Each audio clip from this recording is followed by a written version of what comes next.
Ketika dosa membutakan, Tuhan tetap bertindak.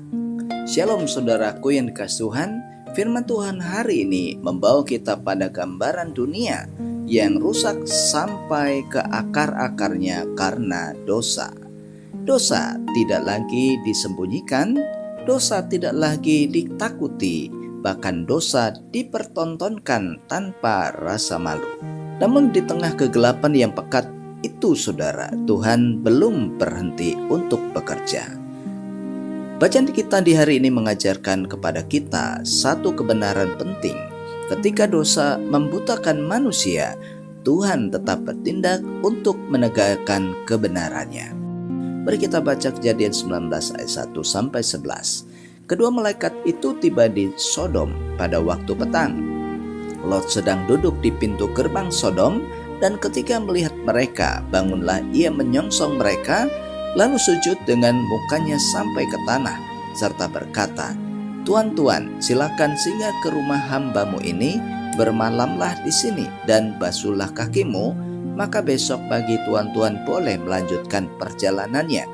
Jawab mereka, "Tidak, kami akan bermalam di tanah lapang." Tetapi karena ia sangat mendesak mereka, singgahlah mereka dan masuk ke dalam rumahnya. Kemudian ia menyediakan hidangan bagi mereka. Ia membakar roti yang tidak beraki, lalu mereka makan. Tetapi sebelum mereka tidur, orang-orang lelaki dari kota Sodom itu, dari yang muda sampai yang tua, bahkan seluruh kota, tidak ada yang terkecuali datang mengepung rumah itu. Mereka berseru kepada Lot, "Di manakah orang-orang yang datang kepadamu malam ini? Bawalah mereka keluar kepada kami, supaya kami pakai mereka." Lalu keluarlah Lot menemui mereka ke depan pintu, tetapi pintu ditutupnya di belakangnya. Dan ia berkata, "Saudara-saudaraku, janganlah kiranya berbuat jahat. Kamu tahu aku mempunyai 2 orang anak perempuan yang belum pernah dijamah laki-laki. Baiklah mereka kubawa keluar kepadamu. Perbuatlah kepada mereka seperti yang kamu pandang baik. Hanya jangan kamu apa-apakan orang-orang ini, sebab mereka memang datang untuk berlindung di rumahku." Tetapi mereka berkata, "Enyalah." Lagi kata mereka, "Orang ini datang ke sini sebagai orang asing, dan dia mau menjadi hakim atas kita. Sekarang kami akan menganiaya engkau lebih daripada kedua orang itu." Lalu mereka mendesak orang itu, yaitu Lot, dengan keras, dan mereka mendekat untuk mendobrak pintu. Tetapi kedua orang itu mengulurkan tangannya, menarik Lot masuk ke dalam rumah, lalu menutup pintu. Dan mereka membutakan mata orang-orang yang di depan pintu rumah itu, dari yang kecil sampai yang besar, hingga percumalah orang-orang itu mencari-cari pintu.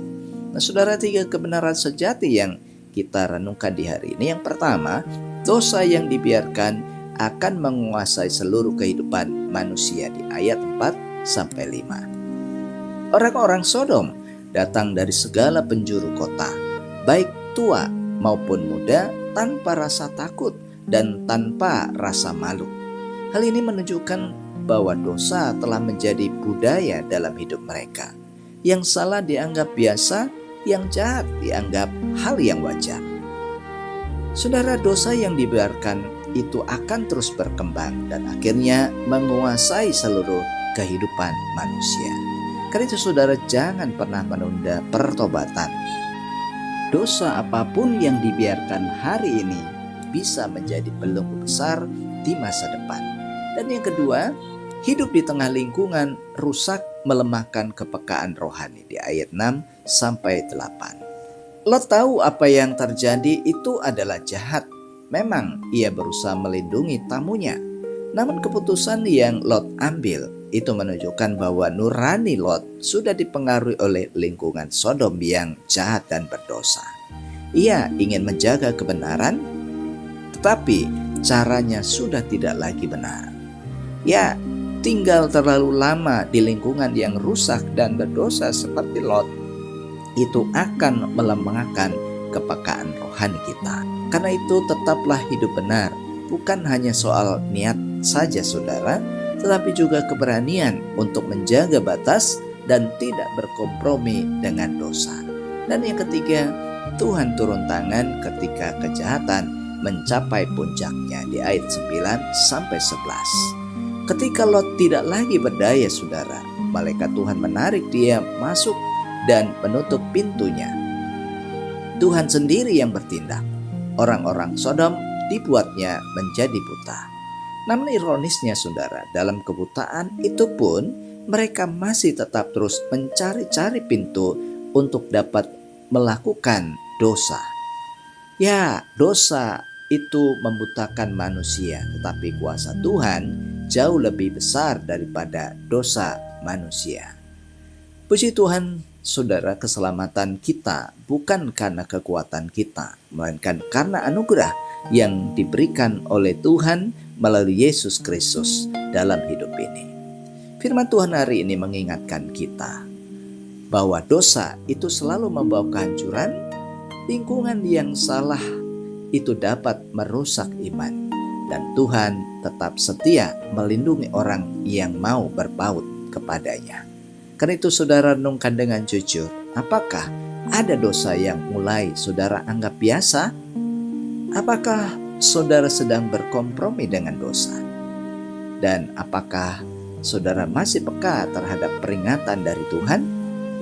Belajar dari firman Tuhan hari ini, saudara. Jauhi dosa sebelum dosa menguasai hidup saudara. Beranilah terus hidup benar meski berbeda dengan lingkungan saudara. Dan percayalah bahwa Tuhan itu sanggup menolong saudara tepat pada waktunya. Mari kita berdoa. Tuhan Allah yang kudus, di dalam nama Yesus, saya mengakui bahwa tanpa Engkau ya Tuhan, saya mudah jatuh dalam dosa. Bukalah mata rohaniku, kuatkan imanku, dan tuntun aku untuk terus hidup di dalam kebenaran-Mu. Dalam nama Tuhan Yesus, amin. Saudara, mari arahkan hati dan terimalah berkat. Tuhan memberkati saudara, menjaga langkah saudara, membuka mata rohani saudara, dan meneguhkan iman saudara untuk hidup benar di tengah dunia yang semakin rusak ini, kini dan sampai selamanya. Amin. Nah saudara, jika membutuhkan doa, pendampingan rohani atau konseling, saudara bisa menghubungi nomor yang tertera pada deskripsi video ini. Demikian firman Tuhan kita hari ini. Terima kasih, Tuhan Yesus memberkati, dan sampai jumpa pada renungan SKS selanjutnya. Shalom.